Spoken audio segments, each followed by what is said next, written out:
Assalamualaikum warahmatullahi wabarakatuh. Perkenalkan, nama saya Alfi Sahri dari kelas A Entrepreneurship yang diasuh oleh Bu Dila. Nah, kali ini saya ingin berbagi mengenai pengusaha muda yang menjadi inspirasi saya ketika ingin memulai karir di dunia usaha. Nah, ini namanya Rico Huang. Rico Huang ini pengusaha muda kelahiran Jakarta 14 November 1995. Beliau ini pertama kali saya temui atau pertama kali saya mengenal beliau itu ketika podcast bareng Dr. Tirta. Itu di sana membahas mengenai dunia bisnis, apa aja yang menjadi alami atau tantangan-tantangan yang dihadapi itu seperti apa, bagaimana sih memulai karir yang awal itu seperti apa. Nah, dari situlah kayak mulai tertarik dengan beliau. Kemudian di Mapel ini diminta untuk mempelajarinya lebih dalam atau setidaknya mengenal lebih dalam lagi. Nah, Rico Huang ini kelahiran Jakarta. Jadi kelahiran Jakarta. Waktu awal memulai bisnis itu, jadi dilihat dari kisahnya dulu ya, mungkin biar sama-sama tahu juga. Jadi Rico Huang ini keluarganya beberapa tahun yang lalu itu mengalami kebakaran yang mengakibatkan kondisi ekonominya itu tidak stabil lah begitu. Karena Rico Huang ini sebenarnya terlahir dari keluarga yang tidak, ya bukan kaya tapi ya cukuplah sederhana gitu. Nah, karena kondisi ekonomi yang krisis tadi diakibatkan karena mendapatkan musibah kebakaran, membuat Rico Huang ini berpikirlah gimana caranya mendapatkan pemasukan gitu. Nah, hasil di waktu SMA itu Rico Huang coba jualan ini nasi uduk untuk pertama kalinya dia membuka usaha di situ. Tapi ketika buka usaha tadi ternyata ya tidak mulus, sebagai langkah awal tidak mulus, gagal juga. Kemudian karena waktu itu pihak sekolah itu melarang siswanya untuk berjualan. Nah, kemudian akhirnya Rico Huang ganti coba usaha yang lain, yaitu membuka usaha bisnis kaos oblong. Nah, jadi dia kaos oblong, kemudian dia jualan juga. Tapi di situ juga nggak mulus juga usahanya itu nggak mulus juga. Akhirnya ganti lagi sampai akhirnya dia nyoba nih, karena penasaran, dia nyoba untuk bisnis di dunia kuliner, yaitu dia membuka usaha mie ayam. Namun ya juga tidak berjalan mulus. Dan mungkin kalau bisa dibilang dari perjalanan memulai karir usaha ini yang cukup berat bagi Rico Huang, karena mengalami kerugian yang cukup banyak. Ini sekitar 15 juta itu selama 4 hari. Jadi kerugian yang cukup besar yang dialami oleh Rico Huang ini. Tapi poin positifnya itu tidak membuat Rico Huang kemudian berhenti, putus asa dan tidak, tapi justru dia mencari jalan lain. Ketika setelah gagal di mie ayam ini, kemudian dia mencari usaha yang lain sampai akhirnya dia mencoba untuk jualan online. Jadi dia coba di bisnis di dunia online. Ternyata responnya bagus. Akhirnya kemudian dia fokus di sana, mempelajari bagaimana strategi marketing yang ada di sana, mempelajari bagaimana sih sistem online ini ketika akan memulai usaha, bagaimana sistem pemasarannya. Nah, itu benar-benar dipelajari oleh Rico Huang. Sampai akhirnya dari kedisiplinnya tadi untuk mempelajari secara mendalam, untuk mengetahui gimana sih caranya memasarkan jualan saya di dunia online, akhirnya membuat Rico Huang menjadi salah satu pengusaha muda yang ada di Indonesia yang cukup sukses karirnya. Yakni ada beberapa bisnis online yang dibawahi atau dipegang langsung lah oleh Rico Huang ini. Yakni dia sebagai founder dari dropshipaja.com.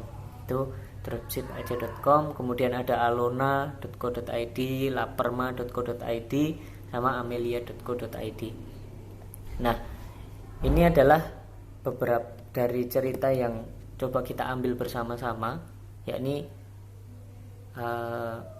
keadaan apapun, dengan kondisi seperti apapun itu tidak menjadi penghalang kita untuk memulai usaha. Justru dengan keadaan yang susah, dengan keadaan yang boleh dikatakan tidak cukup baik, itu bisa menjadi pendobrak karena kita punya ada reason atau alasan untuk kemudian kita memulai usaha. Nah, dengan yang kita pelajari dari Rico Huang tadi, kita tidak boleh berhenti untuk belajar, kita tidak boleh pantang menyerah, kita harus tetap berusaha, tetap optimis, dan mencari peluang.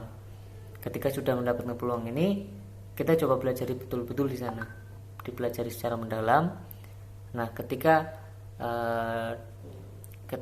usaha ini diseriusi, insya Allah mesti ada jalannya lah, walaupun tidak tentu waktunya.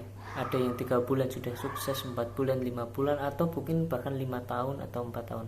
Tapi keoptimisan dan semangat pantang menyerah ini tetap harus dijaga. Nah, kemudian ada satu tugas lagi, yakni kan membahas kira-kira akan mempunyai cita-cita usaha yang seperti apa. Nah, saya coba sharing juga. Ini mungkin teman-teman juga bisa berbagi atau kasih saran juga. Jadi saya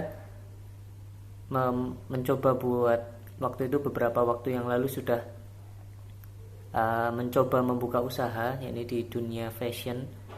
Jadi tapi kerudung, lebih tepatnya kerudung, bareng teman juga namanya Mas Latif. Jadi waktu itu karena di kondisi tinggal di kos, jadi mau nggak mau harus cari tambahan uang untuk, ya paling tidak bisa untuk makan lah gitu. Karena kalau umpamanya bergantung dari orang tua kan, ya udah di usia seperti ini tuh berat untuk semisal kehabisan uang harus minta, itu berat. Jadi kita inisiatif berdua untuk kemudian gimana ya cari pemasukan yang ya paling nggak bisa untuk makan.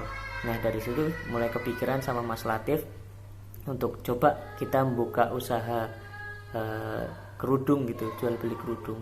Nah, akhirnya kami membuat satu nama lah gitu untuk toko kita, yakni Vijana ini slogannya ajak cantikmu menuju surga, yang kami harap kami tidak hanya berjualan saja, tapi mengajak teman-teman untuk cantiknya di dunia itu bisa dibawa sampai ke surga dengan menjaga auratnya dengan menutup hijabnya tadi. Nah, Vijana ini kemudian kita konsep seperti ya pre-order gitulah untuk sistem pemasarannya. Kita targetin untuk remaja atau dewasa, tapi target kita lebih kepada remaja dan dewasa dengan fashion terkini. Tapi semisal ada untuk kerudung untuk yang lebih tua pun masih bisa dipakai gitu, masih bisa layak lah untuk dipakai, ya kan. Bisa jadi perkembangan juga untuk yang orang-orang dulu yang kerudungnya mungkin seperti itu, coba dengan fashion yang kita punya seperti itu. Nah, di Vijana ini kita coba bagi Mas Latif sebagai bagian dari editing, kemudian pokoknya segala permasalahan yang mengenai tentang mendesain, kemudian mengkonsep bagaimana Vijana ini kedepannya seperti apa. Nah, saya yang menjadi bagian pemasaran yang ada di sosial media atau apapun, tapi setiap yang berkaitan dengan konsumen, terkait dengan barang dan lain-lain itu bagian saya, karena saya bagian pemasaran. Nah, mungkin itu sih seperti itulah kira-kira usaha yang akan saya dirikan, walaupun beberapa waktu ini vakum karena Mas Latif baru menikah, jadi kita pending dulu untuk kegiatan usaha dan lain-lain. Mungkin untuk yang akan datang kita coba mulai berbisnis lagi. Mungkin itu saja sih sharing kali ini. Mohon maaf bila banyak salah dan kurangnya dari saya. Saya tutup. Assalamualaikum warahmatullahi wabarakatuh.